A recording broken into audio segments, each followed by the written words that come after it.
Hi, my name is Matt Swinney, Global Creative Director with Rusk, and I'm super excited to invite you to our back room to show you my six-figure haircut. We're gonna start with our model, Olia. I'm gonna have her stand up. I like to have my clients stand up when I cut the perimeters, especially on long hair, so that we're really working between that zone that's like eyeball to chest, right? So if you could stand up for me, Olia. So what we've done is we've actually pre-dressed Olia's hair. I used a round brush and my blow dryer in order to get us a smooth canvas. When I'm cutting most of the haircuts that I do that kind of go chin and below, I like to cut that hair dry because I feel like when we cut the hair dry, we're able to dictate and see a little bit more of the natural fall of what happens with the hair as we're cutting it, as opposed to cutting it wet, creating all these strong lines, and then working ourselves through on the back end to try and texturize it, because a lot of times what ends up happening when we do that is things get shorter and shorter and shorter, and so we're no longer at the actual length that we wanted to be when we originally started that haircut. So we're gonna take our first section. The first section is basically gonna sit occipital bone to nape, so you can see that, the nape rests right there, occipital bone there. Give that a nice comb down. And then what I like to do is I like to sit down so that I put myself into the right position. And what we did with Olia first is I took a picture of the back of Olia's hair. We have this 5-inch lighted rectangle in our pocket. We might as well put it to good use. So what I did is I took a picture of the back of Olia's hair, and what that did is that showed Olia what hair needed to go. And so we kind of determined that length together so that we want to maintain as much length as possible for Olia, but also we want to get rid of the stuff that's no longer serving her. So you can see we decided on this point right here, I'm going to come in and I'm going to start to remove that hair with a haircut, gently holding it with the wide tooth portion of our comb. So the reason that we use the wide tooth portion of the comb is because that gives us zero tension, zero elevation, and zero over direction, thus helping us create the strongest line possible. So we're going to drop our next section. And I typically like to go in here and take about 1.5-inch sections. So I'm going to drop this next section. See, I'm going to take the hair that I'm not cutting, comb that out of the way, make sure I put my clip in, and that does safely secure that hair away so that it's not going to disrupt the section that we're cutting. Next section. Again, drop that down, about a 1-inch section, 1.5-inch section. That hair out of the way. That way we're only dealing with what it is we're cutting. So now that we came in and we set our perimeter, our underside perimeter, now we can come in and we can work a little bit more freehand, okay? So I'm gonna come in here, I've got my guideline underneath, and I'm just gonna come in and start working this section away so that I can put texture into this perimeter while I originally cut it. So a lot of times when we're cutting things wet, if we come in here, set this line, and then have to come in and texture, you're gonna start to bring that line shorter than you originally planned with your client. I'm just gonna turn you just a tiny bit right there. Get the view. So I'm gonna come in here and then just start removing that hair. Now, the angle at which your shear enters the hair will determine the type of texture that you create, okay? So the more diagonal my shear is as it enters the hair, the stronger the texture is gonna be. The more parallel that my shear is, so if you look at it like this, I'm creating softer textures versus something that comes in at more of a diagonal is gonna be stronger. Another thing I like to do when I freehand is I like to put my hands together like this, almost like in a prayer position. And what that does is that allows me to control that shear as I work it through and start to create that textured perimeter. Sometimes when you are doing things where you're not, where the hair is just laying down here and you're just sliding across the top without holding the hair inside of a comb or anything like that, if we just let the scissor go, sometimes it just flops all over the place. And so what you start doing is you start creating multiple forms of texture inside this perimeter, as opposed to just keeping a nice, strong angle as we work ourselves through that entire perimeter so that we have even texture happening, okay? So we're cutting directly up to our previously cut guideline. You can see as I come in here, naturally my hands just go up into that kind of prayer position. I'm just going to start to work myself through, cutting directly up to our previously cut guideline.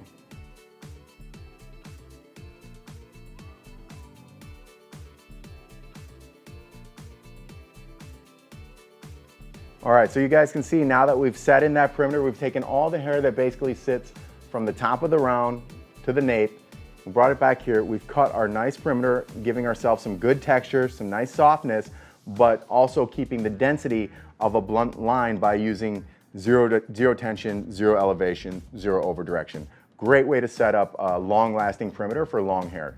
Now we're gonna turn her around. I'm gonna have you turn around, Aaliyah. Thank you. And we're gonna connect that perimeter from the front to the back.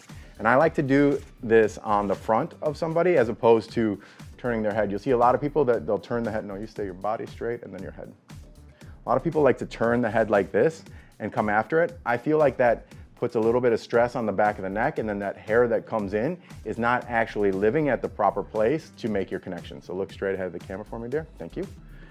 So if I come in here like this,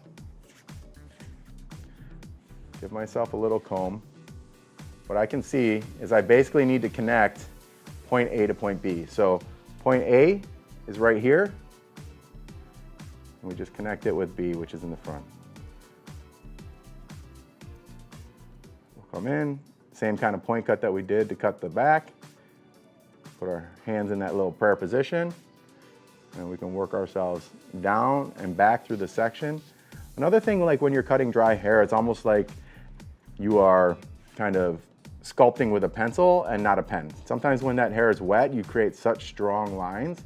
It's more like writing with a pen, whereas if you're working on dry hair, you can treat it a little bit more like a pencil. So it allows you to go through and kind of sculpt those ends and sculpt those lines to be exactly what you want them to be without ever having set in a hard line that you have to break up. So again, we're gonna come in and just connect the points. Using that soft point cut, allowing ourselves to get just a little bit of texture on that perimeter, but still keeping a nice, strong line by using zero tension, zero elevation, zero over direction. So that is how you set up the perimeter for any kind of long layer that I like to do. So now we're gonna have Olia sit down,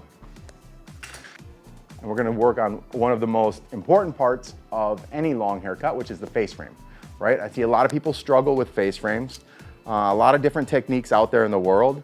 But one of the things that I think that I do that can help you kind of feel a little bit more comfortable in the realm of face frame is that a lot of people will come up this way and down this way. So you're almost like you're creating this U shape. But it's harder to get your shear in the exact same direction if we're coming up over here and we're going down over here. So what we want is that shear angle to point down when we work both sides of the face frame. So that way we get a little bit more continuity inside of that. So we're going to start out by taking just a small triangular section.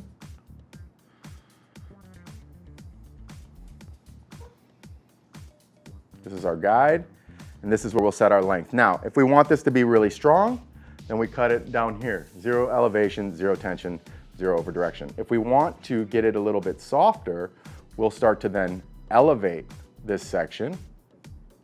And then however high we decide to cut that determines the level of softness that we're gonna see in the final outcome, okay?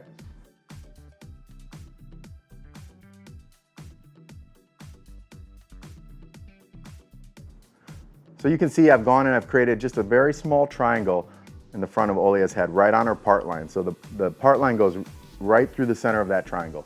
So this triangle is gonna be the base for both of my sides of my face frame. So I'm gonna come in here.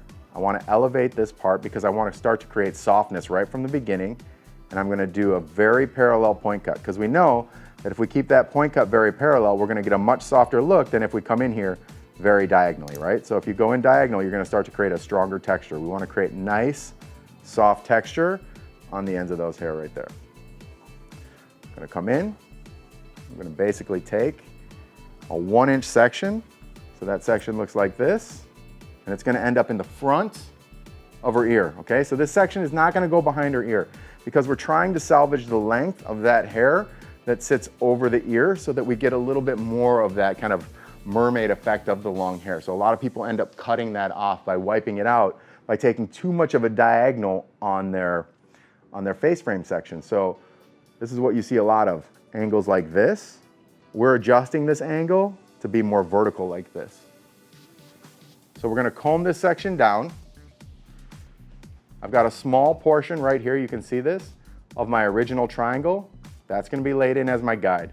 My shear is gonna come in here and it's gonna remain parallel to my subsection. So when I come in there, you can see that the shear is parallel to the subsection. I'm working on the axis of the shear. So the axis of the shear happens to be where the two blades meet. And the reason that we work on that part is because that is typically gonna be the sharpest part of the shear. So the axis is right there, and we're using a slight open and close motion just like this. So we're not slide cutting through that face frame. If you slide cut through the face frame, you might as well use a razor. And we all know that using a razor on dry hair is kind of a major no-no. So we wanna make sure that we maintain the integrity of the hair, especially when cutting long hair, right? Because long hair lives on the head for roughly 3 to 4 to 5 years, whereas shorter hair gets cut off quicker, so you can be a little bit more aggressive with it. But this hair has to live on this head for a long time, so we wanna make sure that we maintain the integrity of this hair as we cut it. Last section, again, it sits right on top of the ear, so you can see where that ends. That last section looks like that. So we're not going behind the ear. Shear comes in, parallel to my subsection. Using the axis of the shear, I work myself down those sections until I get to the right spot. And we've started to create a really nice face frame. You can see the difference in the sides. So now we need to go to the more difficult side if you're a right-handed hairdresser, which would be the left side. Or excuse me, yeah, the left side. So what that looks like is this. First section, you know, sometimes you get pieces like this. You guys see that? That happens quite a bit. Just because there's hair there doesn't mean you always have to cut it. If it's not available to you to cut, skip it and move on. So we're gonna come in here, I'm gonna make an X with my wrists. I'm gonna drop my shear down just like that, and you notice how the shear point then ends up exactly in the same position on this side as it did on the other side. So now we're working down on both sides. Next section, I'm gonna take a 1-inch section. This is gonna put me right in front of the ear. Next section, so come in, make an X with my wrists, drop the tip of the shear down, shear parallel to subsection, working on the axis, which is where the two blades meet, and we start to work ourselves down. Last section, that final section sits right on top of the ear.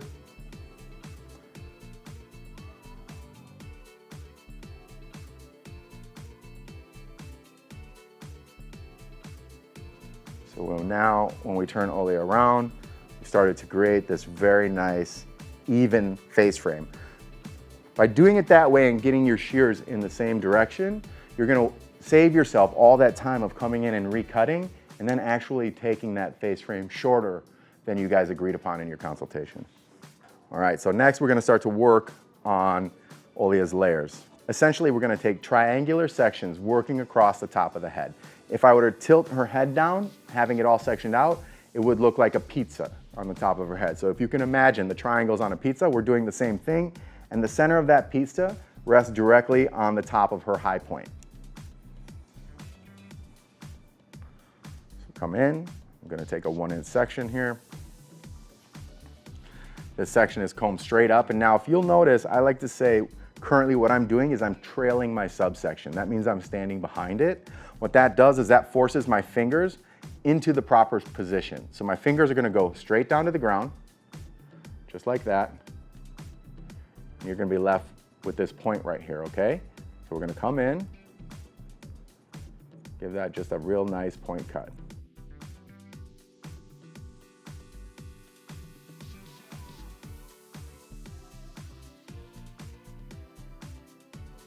Come in with that point cut. We're just gonna start to remove that excess length.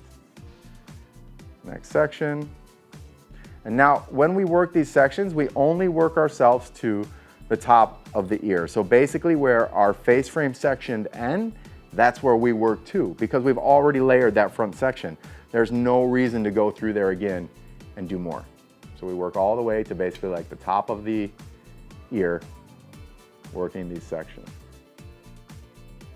Now, when I work on Olia's right side, okay, I have to actually lead my subsection, right, to get my fingers in the right place. Because if I trail my subsection, working on Olia's right side, it's impossible. You notice my fingers want to point up.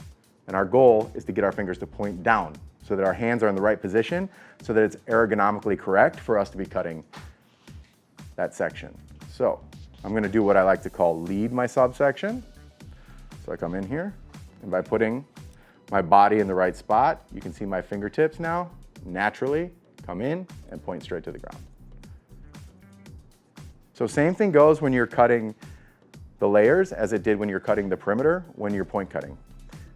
The more parallel you point cut, the softer that point cut is. The more diagonal you point cut, the stronger that texture becomes that you're cutting. Comb the hair straight up.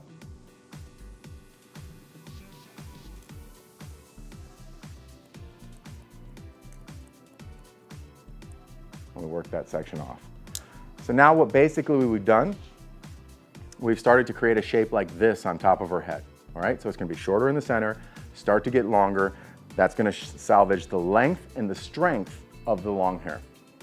Okay, so now we're going to start to work through the second area of her layers. And basically, like zone 2, if you want to call it, area number 2 is going to be from the parietal ridge to the occipital bone.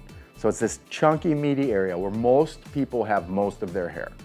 Often pulled out vertically and cut off to remove weight, but when you do that, you sink that in so far that you kind of lose the ability to do that really beautiful loose wave look or really beautiful like natural texture kind of look. So we want to make sure that that's salvaged so that we're not forcing Olia to have to do her hair every day. We want it to be able to be lived in naturally, look good when she gets up in the morning. So the way I like to handle this next section is rather than coming in here and setting this whole new line of layers, I like to think of it like this. We've already cut that perimeter, right, of this layer section when we cut the bottom. So we already have a guideline. So we're gonna work roughly 2 inches in from that guideline. Again, I'm using the axis of our shear like we did earlier, and it's just a slight open and close as I work myself out to the ends. And all we're doing right now is cutting some internal kind of ghost layers, if you will, right? So she's gonna have beautiful texture that happens. However, if she doesn't want to do anything to her hair, it's still going to look great as well. It's not going to be a force-fed style for Olia. These sections that we're taking are roughly about 1-inch sections, and we're kind of working themselves all the way around the head. You don't need to take any of your previously cut section when you're working this because each section already has its guideline. That guideline is that of the perimeter that you cut in the beginning of this haircut. Again, we come in here. We work these sections, open and close, creating nice softness as we work ourselves through. Next section. This section rests about directly right behind the ear. Something to think about. Do you need to go further than that section that sits behind the ear? Absolutely not, because we've already layered that section when we cut our face frame. So we're working this whole thing basically from ear to ear around the back side of the head.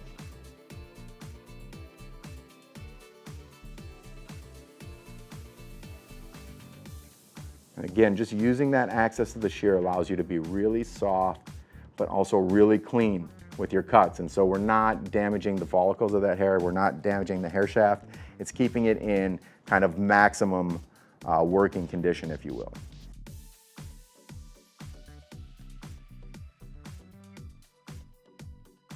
And just creating these little pockets of texture, these little pockets of space.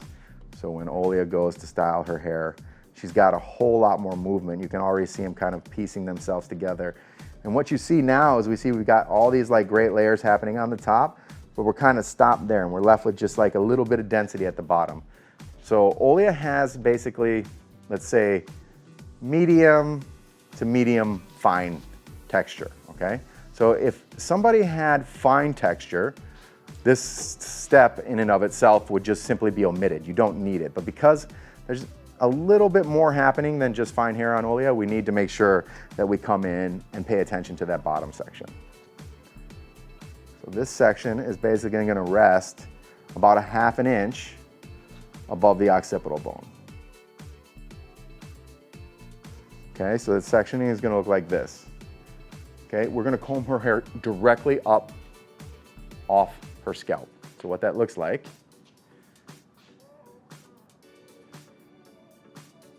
is me combing it straight up. And by doing that, what we're gonna do is we're gonna be salvaging that perimeter line that we cut, right? Because we've over-directed all this hair up. So there is hair here. If I turn it to the side, you'll see that doesn't make it, right? So we're not gonna disrupt that beautiful line that we created in the beginning. We're just gonna set a little bit of texture above that line. Okay, so next section looks like this. Combing straight up. Come in, and you'll notice we're taking a little bit more of a diagonal in this section, right? So we're creating a little bit stronger texture. We're creating a little bit stronger texture when we get towards that bottom and not quite so soft because we want to maintain the strength of that perimeter line. So just a little bit, pop, pop, pop. And then we've just given enough attention to that bottom section.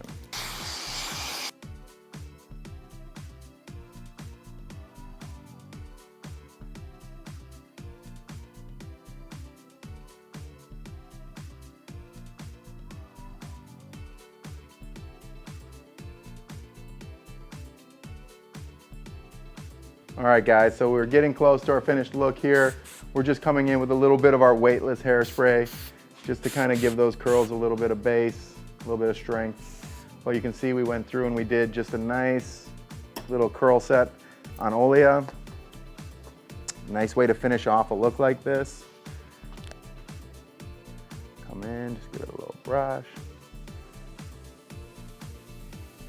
You can see, let me turn you around, Olea. When we turn Olea around and you look at the back of her hair, we've got all this nice texture, these nice layers, but yet they all blend very seamlessly and effortlessly. And so for Olea, she'll be able to style her hair multiple ways: round brush, flat iron, curling iron, nothing, it doesn't matter. Olea's hair is gonna look good no matter what she decides to do on a daily basis. All right, guys, so just to recap this 6-figure long layered haircut, remember we start in the nape by creating that really nice perimeter line, zero tension, zero elevation, zero over direction, creating that strong perimeter down here, but also a little bit of texture so we don't have to worry about making it shorter later by having to increase the amount of texture we use on the perimeter. And then we went through, cut her face frame. Remember, it's really important, I believe, to have that tip of that shear pointing down when we're cutting both sides of the face frame. So not coming up on her left and then down on her right, but actually going down from that center section or that little triangle that you choose to be your guideline. Then we went through, we cut her layers. Remember, body position is extremely important in that. So we're gonna follow our subsection when we work on the left, and we're gonna lead our subsection when we work on the right. That allows the fingertips to be pointed very vertical, straight down at the head, so that you're able to come in and remove that top corner. Next, we worked through that kind of like the meat of the hair that I like to say, right? So the parietal ridge to the occipital bone where the hair is the most dense, and that's where we work that section using the axis of our blade and using the perimeter of as our guideline. All these sections that we did were 1-inch sections. That way you can keep your work clean and you make sure that you texturize it, cut it once, move on to the next, because failing to prepare is preparing to fail when you're cutting a haircut. So if you have your system down and you know how it works, you're gonna work yourself through your client with a little bit more success. So I hope you enjoyed our 6-figure haircut, and stay tuned for our next backroom haircut that we're gonna have that's gonna also help you build your business and build your confidence behind the chair.